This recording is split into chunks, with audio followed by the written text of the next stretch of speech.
It's me, Michelle V. And welcome to our YouTube channel. So, guys, di ba? Nadagdagan na ng V yung ating pangalan. Dinagdagan ko lang, okay? So, all of my social media, ganun na siya. At, it's me, Michelle _V. Ayan. So, follow nyo ako, guys. Maraming salamat. At sa mga hindi mo nakasubscribe sa ating YouTube channel, please subscribe. Thank you so much. Ayan. So, ngayon, guys, nakakikita ninyo sa ating title. Ayan. I-share ko sa inyo yung aking experience sa aking pagkuha ng A1 exam. Ayan. So, may paano ako dyan, no? Charis. Kaartihan. Tapos, bukas ng ating lampshade. Gabi ngayon, guys, anong oras na ngayon is 7:40. Ayan, 7:40 na ng gabi at wala pa yung aking asawa kasi mamaya pa yung dating na ako yung asawa. So, yun. So, ayan, share ko sa inyo kung paano ako nag-prepare sa aking A1 exam. Ayan. So, diba, ako kasi guys, self-study. So, yun, self-study ako guys kasi nga ako ay nagtatrabaho. So, wala na akong time, wala akong choice na mag-aral or mag-enroll ng mga schools or ng language schools, ganyan. Wala na talaga, at ayoko talaga kasi ang mahal. Tapos, alam mo yon, hindi nakakayanin ng powers. Ganon. So, ang yun guys. So, dahil yung working ako guys, yung ginagawa ko after work, ayan, after work, nagbibigay ako ng 2 oras sa pag-aaral ng German exam. Ayan, self-study yan. Ayan, tutok ako niyan sa cellphone. Kasi guys, alam nyo kung ano yung mga pinapanood ko. Panonood ako sa YouTube channel. Madami kasing sa YouTube, nag-explain about yan sa mga absent language, ganyan. So, eto, sabihin ko sa inyo, watch nyo yung Guru Talks, tsaka yung My German Teacher. Ayan yung YouTube channel na pinanood ko talaga, guys. Ayan yun siya. Tapos, yung isa pa, guys, is gumamit ako ng Duolingo. Ayan, malaking tulong sa akin ng Duolingo. As in, grabe yung tulong sa akin ng Duolingo. Pero, dun sa mga pinanuuran ko, meron akong hindi man lang nadaanan doon na lumabas sa exam ko. No, nag-test na ako ng exam. So, mamaya, ikakwento ko sa inyo. So, ayun nga guys. So, yung the first, ang ginawa ko is, nagbigay ako ng 2 oras sa sarili ko everyday sa pag-aaral ng language. Pangalawa, nanonood ako ng YouTube channel ng mga nagtuturo. Ayun nga, yung Guru Talks, tsaka yung My German Teacher. At, Duolingo. Ayan, nag-ano ako ng Duolingo. Kung may Duolingo, kung wala pa kayong Duolingo, mag-ano kayo ng Duolingo. Kasi sa Duolingo, guys. Ayan, so, doon kasi kung gusto nyo matuto ng mga iba't ibang language, nandun madami doon. Hindi lang German language, madaming klaseng language kayo matutunan doon kung anong gusto niyo, ganyan. So, mag-install na kayo kung gusto niyo mag-ano. Ayan, so ilalagay ko dito sa description ko yung Duolingo link ko. Ayan. Tapos, ang sumunod na ginawa ko guys is gumawa ako ng mga flashcard na may mga, ako lang nag-drawing. Meron din naman ako doon mga pinirin, pero meron din ako lang talaga nag-drawing at ako din nagsulat. Ganyan. Kung ano siya, kung paano mo siya i-describe, ganyan, ganon. Kasi ganon ang lalabas sa mga exam guys, lalo na sa expression, yung ganon, yung parang mga naka-flashcard, ganon siya, ganon ang lalabas doon. Tapos, ayun nga, so dahil nga guys, diba nagtatrabaho ako, at ayun nga, sabi ko nga sa inyo, binibigyan ko ng 2 oras ng sarili ko pagkatapos ng aking trabaho, from Monday to Friday, ganyan, nagbibigay ako ng 2 oras talaga. At sa halimbawa guys, sa exam ko, halimbawa November, pag ang November merong 4 na weeks, sa isang week na ito, ang ginagawa ko, ang pinag-aaralan ko lang dito is yung listening. Ang sumunod na weeks, yung reading. Ang sumunod na weeks, yung writing. Ang sumunod na weeks is speaking. Ayan. So, hindi ako nag-aaral sa isang linggo sa araw-araw na iba't ibang klase. Kasi nagugulo yung utak ko. Parang para sa akin yan ha. Ganun yung technique ko guys na ginawa. So, yun. Try nyo kung gusto ninyo. Ganon. So, sa isang week, isang topic lang. Listening lang yan. Ganyan.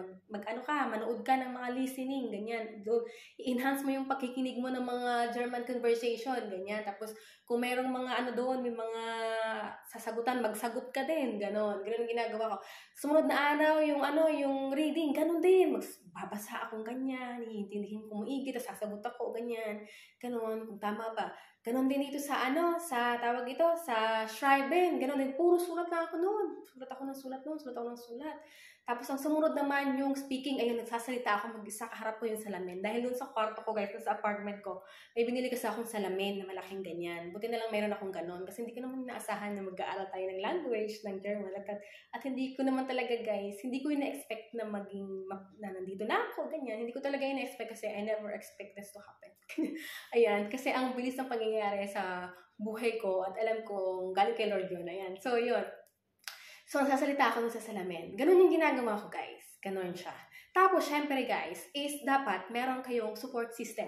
Sa family, sa friends, circle of friends, kung sino man ang tinuturing mong family, kaibigan, ganyan. Malaki yung tulong, guys, ng support system. Grabe. Yung support system. Kasi, guys, alam nyo, nung time na yon na mag-exam ako, grabe kasi yung thought ko hindi kasi ako naniniwala sa sarili ko ganon. Pero yung mga taong talagang sinasabi nila, kaya mo yan, ikaw pa ba? Ang sipag-sipag mo kaya, ganon. Yung alam mo yun, ang sipag-sipag mo kaya, ganon. Kaya mo yan, ikaw pa ba? Ganon. Tapos, at syempre guys, nung nagtatrabaho nga ako, so pagka-break time namin sa school, halimbawa lunch break namin, ganyan, o halimbawa hindi kami masyadong busy doon sa office, ganyan, alam to ng mga ng mga makatiilong ko, alam to ng mga sister ko dyan sa OBF, ayan, na pagka may time ako, Duolingo is the key. Duolingo ako ng Duolingo, pati nga sila napag-esala ng Duolingo Silang dalawa yung kasister ko. Kaano ko din sa OBF, ganun. So, grabe. Tapos isa din sila sa mga support system ko. Ayan. So, ayan, thank you talaga ako kasi malaki yung tiwala nila sa akin na lalo na sa mga iba ding mga tao, ganyan, sa mga kay Ate Glenda, kay Ate Nisil, ganyan, kay Miss Ami, kay Miss Ampi, sa lahat ng mga mga kasister ko, ko dyan, ganun, grabe yung, yung tiwalang binigay nila sa akin. Talagang grabe yung love nila sa akin. Sa family ko, sa mga kapatid ko, ganyan, ganun. Grabe talaga yung, yung nila sa akin, yung pagmamahal nila sa akin. Kaya talagang malaking tulong yun, guys, na kahit na paghihinaan ka ng loob pag sinasabihan ka ng na kaya mo yan, syempre, lalo na yung asawa ko, di ba? Lagi isang, kaya mo yan, parang malakas ang tiwala, maano yung tiwala ko sa'yo, kakayanin mo yan, kaya mo yan, ipapasa mo yan. Na yung mga time na doubt ako sa sarili ko, promise, ganun. So, guys, malaking tulong yung support system. Ganun. Tapos, ang pinaka-the best dito, guys, is samahan niyo ng prayer. Ayan. So, ayun. Prayer talaga.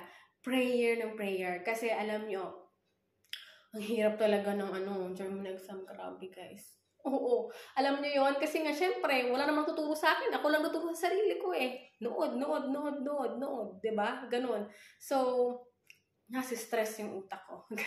Nasi-stress, nakaka-stress talaga. Pero alam kong si Lord ang gumawa nun kung bakit ako pumasa. Hindi man ganun kataas yung grades ko, yung ko.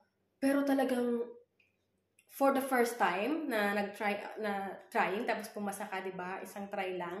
Ganun na, alam mo, hindi naman ganun kataas yung score mo. Pero alam mo na para sa'yo. Kasi talagang, grabe guys, grabe. I never expect talaga na papasa ako. Ganon. Hindi ko talaga in-expect. Pero kaya sabi sa akin ng mga tao na talagang, alam mo yung laki na tiwala sa akin. Sabi nila sa akin, diba? Sabi ko sa'yo, di mo papasa ka. Dapat pag nag-pray ka at nag-ano ka, dapat maniwala ka. So, ayun, talagang ganon nga guys, pag nag-pray kayo, maniwala kayo na mangyayari. Pangit na nagpipitas na dadahot ka kasi ganon ako noon. Pero ngayon guys, hindi na. Natuto na ako dun sa mga friendship ko. So, ayun, magpasalamat ako sa kanila. Ayan. So, ayun yung aking mga tips at kung ano yung ginawa akong preparation para sa aking A1 exam, mga mga guys. Ayan. So, sana may nakuha kayong tips dito or kuha nyo ng inspirasyon. Ganyan. So, ayun. Maraming salamat guys sa panonood. At sa susunod na video, ko naman sa inyo yung, kasi diba dapat ngayon sa pati ang experience. So, medyo mahaba tong vlog na to. So, sa next part na lang natin ko na lang sasabihin sa inyo kung ano ang nangyari doon sa ano, or kung gusto niyo bang malaman. Ayun. So yun, so maraming salamat guys sa panonood. Sana nag-enjoy kayo at may natutunan kayo sa ating vlog for today. Maraming salamat sa inyo guys. Thank you for watching and always smile! Dankeschön!